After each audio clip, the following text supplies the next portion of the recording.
Hello guys welcome back. आज म हजुरहरूलाई 11वटा डिफ्रेन्ट फङ्सनहरूको बारेमा भन्छु। सुरु गरौँ प्रडक्टबाट।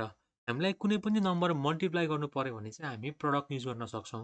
हो, अब मल्टिप्लाई नै गर्ने हो भने त हामीले स्टार पनि त युज गर्न सक्छौँ नि, किन प्रडक्ट नै? यसको इम्पोर्टेन्स के हो त भन्दाखेरि अहिले मैले 3टा नम्बर लिएको छु। अहिले म फर्स्टमा चाहिँ स्टार लिएर तपाईँहरूलाई मल्टिप्लाई गरेर देखाउँछु। के आयो त? 60 आयो। अब मैले यो नम्बरलाई चाहिँ फेरि हटाइदिएँ भने चाहिँ के आउँछ? 0 आउँछ। भनेपछि यसले हामीले 3टा नम्बर मल्टिप्लाई गरेको हो, एउटा नम्बर भएन भने चाहिँ रिजल्टमा 0 आउने रहेछ। अब मैले यही कुरा चाहिँ प्रडक्ट युज गरेँ भने के हुन्छ त? के गरौँ है त? मैले प्रडक्ट लेख्छु र 3टा नम्बर सिलेक्ट गर्छु, इन्टर गर्छु। मसँग भ्यालु त 16 नै आयो। तर मैले अहिले अब एउटा नम्बर हटाएँ भने चाहिँ के आयो हेर्नु त? त्यो नम्बर हटेकोलाई इग्नोर गर्छ र मसँग बाँकी भएको नम्बरलाई चाहिँ यसले मल्टिप्लाई गर्दो रहेछ। भनेपछि स्टार युज गर्ने र प्रडक्ट युज गर्नेको सिग्निफिकेन्स तपाईँहरूले बुझ्नुभयो होला है त। प्रडक्ट युज गरियो भने चाहिँ जतिवटा नम्बर बाँकी छ त्यसको मात्र मल्टिप्लाई गर्ने रहेछ। अब सम भनेको चाहिँ हाम्रो के हो त? एड गर्ने हो। मानौँ अहिले मसँग के छ त? मैले एउटा र्यान्डम एरे लिएँ 10 वटा। मसँग अहिले यो नम्बर छ। अब मलाई यो नम्बरको सम चाहियो भने म के गर्छु त? सम लेख्छु र सबै सिलेक्ट गर्छु,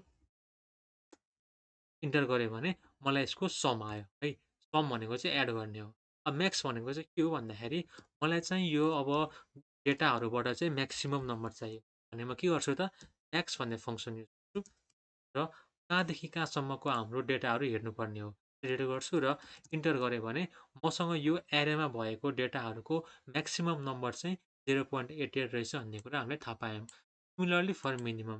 मिनिमम चाहिने हो भने मिनिमम लेख्ने र हाम्रो त्यो नम्बरहरू सिलेक्ट गर्ने।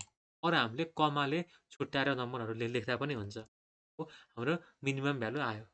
अब टुडे भनेको चाहिँ के हो भन्दाखेरि हाम्रो आजको डेट यदि हामीले लेख्नुपर्ने छ भने चाहिँ हामी टुडे लेखेर इन्टर गऱ्यौँ भने हाम्रो आजको डेट चाहिँ यसले दिन्छ है त। अब नाउले चाहिँ के दिन्छ भन्दाखेरि डेट र टाइम दिन्छ। मैले नाउ लेखेर इन्टर गरेँ भने हेर्नु त अहिलेको डेट दियो र अहिलेको टाइम दियो 21:44 भनेर।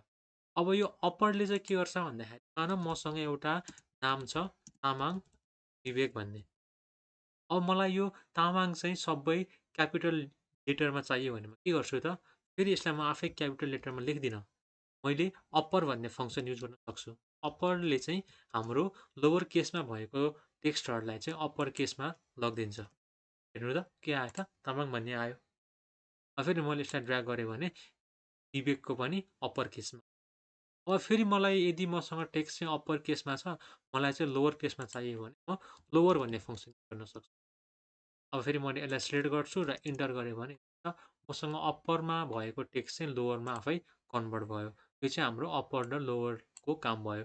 अब प्रपर भनेको चाहिँ के हो भन्दाखेरि मसँग अहिले एउटा टेक्स्ट छ तामाङ भन्ने र अब हाम्रो नेमको फर्स्ट लेटर त क्यापिटल हुन्छ। हो, त्यो फर्स्ट लेटर क्यापिटल बनाउने काम चाहिँ हाम्रो प्रपरले गर्छ।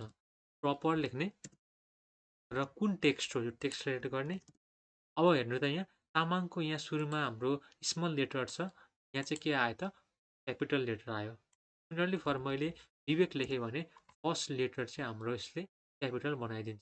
लेन भनेको चाहिँ के हो भन्दाखेरि यसको आउटपुट चाहिँ हाम्रो नम्बर आउँछ। त्यो टेक्स्टमा चाहिँ कतिवटा क्यारेक्टर छ त्यसको भ्यालु चाहिँ हाम्रो लेन भन्ने अहिलेको लागि मैले विवेक भन्ने लेख्छु र मलाई यो विवेकमा चाहिँ कतिवटा क्यारेक्टर छ भनेर थाहा पाउनु पऱ्यो भने लेन लेख्छु र त्यो टेक्स्ट सिलेक्ट गर्छु, इन्टर गरेँ भने 5 आयो भनेपछि विवेकमा 5 वटा क्यारेक्टर रहेछ। फेरि मैले यसलाई अलिक स्पेस दिएर मैले इन्टर गरेँ भने 6 आउँछ हेर्नु त। भनेपछि यसले स्पेसको पनि हिसाब गर्दो रहेछ। अब कोडले चाहिँ के दिन्छ भन्दाखेरि यो एक्सेलमा चाहिँ हरेक अल्फाबेटको छुट्टा छुट्टै कोड छ। त्यो थाहा पाउनको लागि चाहिँ हामीले कोड भन्ने फङ्सन युज गर्नु। फर इक्जाम्पल मैले ए लेखेँ भने र यसको कोड कति हो भनेर थाहा पाउन खोजेँ भने मैले कोड लेख्छु, त्यो टेक्स्ट सिलेक्ट गर्छु र इन्टर गरेँ भने 97 आउँछ। ए को कोड 97 हो। अब क्यापिटल लेटर ए को कोड पनि 97 नै हो त? हुँदैन। के हुन्छ भन्दाखेरि ल अहिले मैले क्यापिटल लेटर लेख्छु र क्यापिटल लेटरको चाहिँ 65 रहेछ। अब मैले सुरुमा एबाट आउने जे टेक्स्ट लेखे पनि त्यसको कोड चाहिँ फेरि त्यही नै हुन्छ है त। अहिले यहाँ एउटै क्यारेक्टरको चाहिँ 65 छ। फेरि मैले अब एपिपिएलई एप्पल लेखेँ भने यसको कोड हेरेँ भने पनि मैले के भेटाउँछु भन्दाखेरि 65 नै भेटाउँछु। 65 नै आउँछ। र यसले चाहिँ के गर्छ भन्दाखेरि कुनै पनि टेक्स्टको चाहिँ फर्स्ट अल्फाबेट के हो, फर्स्ट क्यारेक्टर के हो, त्यसको कोड चाहिँ लिन्छ है त। र यति भयो आजका हाम्रो फङ्सनहरूको बारेमा product, sum, max, min, today, now, upper, lower, proper, len र कोड। Thank you.